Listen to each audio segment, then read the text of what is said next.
Monday into Tuesday, the town had its second large snowstorm of the season. A mix of snow and rain made for a wet and compact 10.5 inches of snow.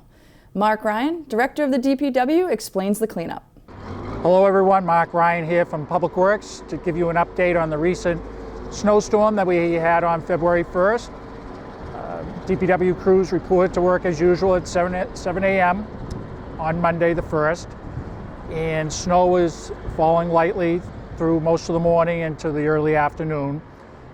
Forecast showed intensity picking up, so at 2 p.m. on Monday, contractors were called in to assist DPW in the snow removal operations. We worked through the afternoon, the evening, into the early morning. Snow came down continuously.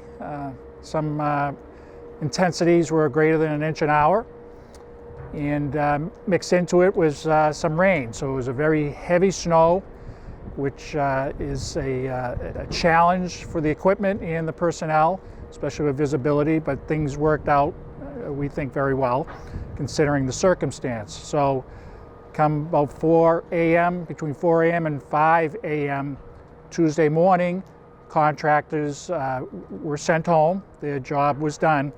But Public Works kept on going through the rest of the day, plowing the roadways, clearing up some of the intersections, continuing plowing sidewalks that we do around town, salting areas.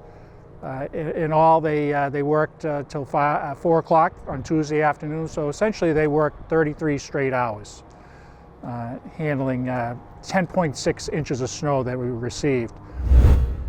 Ryan also reminds residents to shovel out the hydrants during large snowstorms. Norwood has 980 fire hydrants to protect the businesses and residents throughout town. DPW just does not have the resources to clear those out. We ask you to make it one of your duties is to clear a fire hydrant near your house. It's very simple, takes 5 or 10 minutes, and it'll be a big help to the neighborhood, big help to the fire department, and big help to the Norwood DPW. Thanks, Mark, and great work by all the men and women at the DPW.